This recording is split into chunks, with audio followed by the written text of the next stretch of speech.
आलमी बैंक ने गुर्बत मिटाने के लिए बेनज़ीर इनकम सपोर्ट प्रोग्राम के बजट को नाकाफ़ी करार दे दिया है। आलमी बैंक ने गाड़ियों की खरीदारी, अखराजात में कमी, तनख्वाह और पेंशन स्ट्रक्चर में इस्लाहात पर जोर दिया है। इसकी आलमी बैंक ने खतरे की घंटी बजा दी।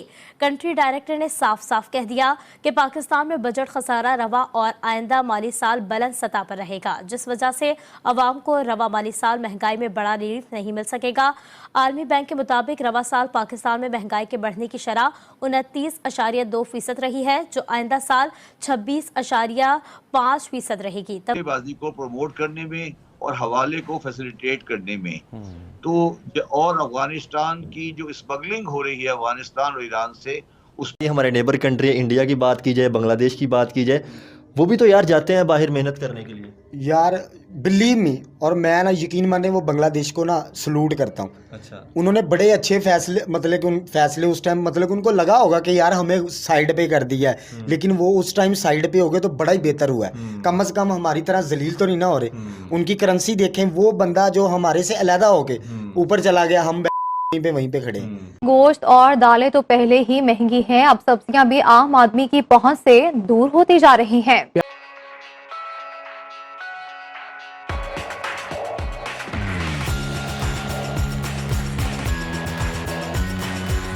मांग रहे हैं बल्कि, और ऊपर से हमारी आवाम भी वैसी है। अच्छा, देखें जाके वो जो ये भीख मांग रहे हैं। जी बिल्कुल। जज्बे के इस्लाम के नारे सबसे ज्यादा पाकिस्तान में हम नहीं, कोई चक्कर नहीं, ये वाले काम में कोई भी नहीं आगे आएगा। सिर्फ इन्हें बता दो कि सुबह 14 अगस्त है, यहाँ वहाँ पे मार रोड पे किसी कंजरी ने आना है। जनवन बता रहा हूँ, ये बता दें आप इनको, ये बता दें कश्मीर के लिए आज निकलना है तो ये सबसे बड़े इनके नारे होंगे, आज ही आजाद करवा देंगे, 1 मिनट में इंडिया को तबाह कर देंगे। बिल्कुल। गल्लां दे नाल इन्होंने भावें बंदे 10 मरवा लो, ये गल्लां दे नाल पता लो इंडिया पूरा तबाह कर देंगे, लेकिन करना कराना इन्हें कख नहीं होंदा। सिर्फ इन्होंने पता चल जाए कि अज फंक्शन है मार रोड के उत्ते कोई बड़ा बेहतरीन पार्टी सीन वेखना तो सही होते, एक बंदे कहना अगो जिन्होंने कहना है ना उन्हें 10 बंदे होर नाल लैके आ जाने। सिर्फ कश्मीर के मुसलमानों के लिए दर्द है, जो चाइना के अंदर मुसलमानों के साथ मुसलमान जो चाइना के अंदर मुसलमानों के साथ होता है, उसके लिए कोई दर्द नहीं है। बिल्कुल हर जगह यार, फलस्तीन के साथ जिस तरह हुआ, जिस तरह वो दूसरे और मुल्क इस तरह मैं चाइना की बात कर रहा हूँ। चाइना की क्यों नहीं दिखाया जाता कि चाइना के अंदर जो उड़ीगढ़ के अंदर मुसलमानों के साथ होते हैं, वो देखें हमारा साथ हमसाया मुल्क वो क्या है, वो कम से कम पहले अपने नेशन को रखते हैं आगे, मुल्क को रख के फिर सोचते हैं अगली बातें। और ये तो यार यकीन माने, मैं वीडियो देख रहा था कल परसों, वहाँ पे उन्होंने बनाई थी, इस तरह कटोरा रखा हुआ है, वो सारे जो हिंदू बरादरी के खड़े थे, वो कह रहे थे कि ये समझे कि पाकिस्तान के वजीर आजम मांग रहे, जो आपको लगता ना जितनी हस्बे तौफीक, वो अपने अल्फाज में कह रहे थे, वो फेंके और हर बंदे ने पैसे फेंके। यार हमारे मुल्क में गलत हो रहा है तो वो तो दिखाएंगे, जरी सी बात है, हर मुल्क की कोशिश हम भी तो दिखाते हैं, हम भी तो पकड़ लेते हैं फौरन। जैसे वो इंडिया कनाडा का मसला चल रहा था, हमारी मीडिया में कनाडा को हार होगी, डिप्लोमेट हार होगी, कनाडा को मुंह तोड़, जब हम भी पहले मतलब कि न्यूज़ पे आना शुरू हो गया, हमने सबसे पहले ये खबर पकड़ ली, हमने सबसे पहले ये खबर पकड़ ली। तो भाई जब आप लोगों की पकड़ते तो आपको भी तो कोई पकड़ेगा ना फिर। जी, आज वर्ल्ड बैंक के कंट्री डायरेक्टर और उनके साथ उनकी टीम है इकोनॉमिस्ट की, उन्होंने मीडिया को एक इनफॉर्मल ब्रीफिंग दी थी। उनमें कहा था कि पाकिस्तान इस तक जो बेनजीर इनकम सपोर्ट प्रोग्राम है नाकाफी है, गाड़ियों की खरीदारी, अखराजात में कमी की जाए, तनख्वाह और पेंशन के स्ट्रक्चर में इस्लाहात लाई जाए। गुज़श्ता 20 वर्षों में आलमी बैंक के मुताबिक गुर्बत में मुसलसल इजाफा हो रहा है। आइंदा माली साल गुर्बत की शरह 39.4% से कम होकर 35% रहने का प्रोग्राम है, कहने का इम्कान है। राइज टू प्रोग्राम के तहत आलमी बैंक से जल्द पाकिस्तान को $35 करोड़ मिल जाएंगे। रवा माली साल पाकिस्तान की मुआशी ग्रोथ 1.7% तक रह सकती है। आलमी बैंक का कहना है कि 20 साल कबल पाकिस्तान में गुर्बत कम थी, अब ज्यादा है। बेनजीर इनकम सपोर्ट प्रोग्राम का दायरा कार पाकिस्तान को बढ़ाना होगा। पाकिस्तान में रियल स्टेट शोबे में सरमायाकारी के लिए लोगों में एतमाद का फुकदान है।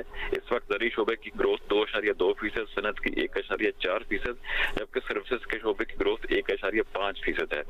रवा साल आलमी बैंक के मुताबिक महंगाई 26.5%, करंट अकाउंट खसारा GDP का 1.4%, जबकि मालियाती खसारा GDP का 7.7% और डेट टू GDP 72.4%, 72.4% तक रह सकता है। के लिए डॉलर फराहम करने में जब ये चीज़ हमारे हुक्काम बाला को बताई गई, और जिसमें स्पेशली जनाब आसिम मुनीर साहब हैं, और उन्हें जब ये चीज़ समझ आई है और उन्होंने एक्शन लिया है, तो ये चीज़ बेहतर हुई है।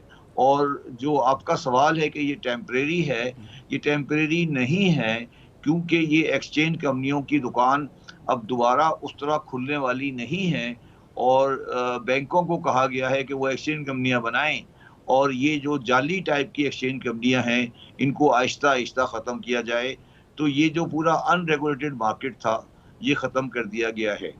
अच्छा, अब आपका जो सवाल है कि पाकिस्तान का जो आम आदमी है उसको ये डॉलर के 12 रुपए 13 रुपए बढ़ने से और घटने से वो इस बात से मुतमईन नहीं हुआ है, और राइटली सो, कि कोई महंगाई में कमी आई है या उसकी हालत में कोई बेहतरी हुई है।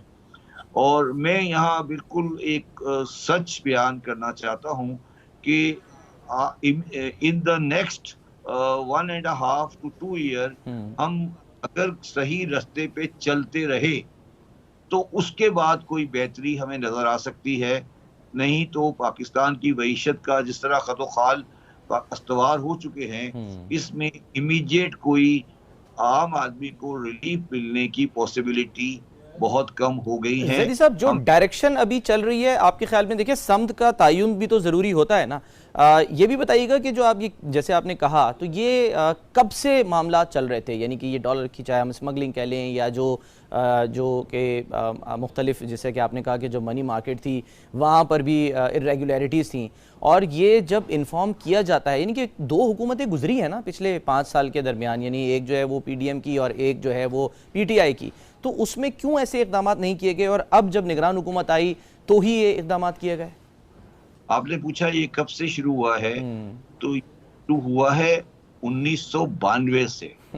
इसको हो गए हैं तकरीबन 30 साल। और ये मियां नवाज शरीफ ने जो एक्सचेंज कंपनियों का जानवर क्रिएट किया है, इसने इस मुल्क की और जो प्रोटेक्शन और रिफॉर्म एक्ट फॉरेन एक्सचेंज की रेगुलेशंस वो लाए हैं, इस मुल्क ने इस कंट्री की जड़ों को खोखला कर दिया है। और उन जरियों से तकरीबन 120 अरब डॉलर पाकिस्तान से बाहर जा चुके हैं, जिसके ऊपर मैंने एक किताब भी लिखी है, Panama leak blessing in disguise. और अफगान ट्रांजिट ट्रेड के ऊपर मेरी कोई 50 आर्टिकल की रिसर्च है, लोगों के हाथ में दिए जाएं जो कि जिन्होंने इस मईशत की तबाही में कोई पसोपेश नहीं किया, तो फिर हम पाकिस्तानी कहाँ जाएंगे। इसमें आपकी बात बिल्कुल दुरुस्त है कि ये जो 3 टर्म्स गुजरी हैं 2008 से 2013, 2013 से 2018 और 2018 से 2023, ये 3 टर्म जो कि पॉलिटिकल गवर्नमेंट की टर्म्स हैं, और उससे पहले वाली टर्म्स भी, उन्होंने पाकिस्तान की मईशत को तबाही के दहाने पे ला के खड़ा कर दिया है। लेकिन इसमें आप कहाँ रेट करेंगे, ज्यादा नुकसान जो है वो किस दौर में हुआ? ये जो 16, क्योंकि लोग तो जाहिर है जो आखिरी हुकूमत जाती है उसी को ही कोसते हैं, उनसे पूछेंगे तो वो कहेंगे कि जी हमें तो बिगड़ी हुई मईशत मिली थी 3-3.5 साल की। तो आप जो है वो क्या रेट करेंगे कि जी ज्यादा नुकसान जो है वो किस दौर में हुआ? देखिए, इसके मुख्तलिफ पैमाने हैं। अगर आप ये देखना चाहते हैं कि पाकिस्तान के करंट अकाउंट को किसने नुकसान पहुंचाया और डॉलर को बाहर पहुंचाया, वो थे मियां नवाज शरीफ और PMLN। उनका कारोबार है यहाँ से रुपए से पैसे अनटैक्स मनी को जनरेट करवाना लोगों से, और वहां से बाहर डॉलर ले जाके बाहर पार्क कर देना, और लंदन में और दुबई में प्रॉपर्टियां खरीदना, ये उनका धंधा ये है। दूसरी पार्टी आ गई, धंधा जो थी वो पीपल्स पार्टी है। उनका धंधा ये है कि वो एग्रीकल्चरिस्ट से टैक्स नहीं लेते, वो एग्रीकल्चरिस्ट के लोगों को अनड्यू बेनिफिट देते हैं, और वो अपने दूसरे तरीके से पैसे बना के वो तरीके से पाकिस्तान की चीजों को खराब करते हैं। तीसरे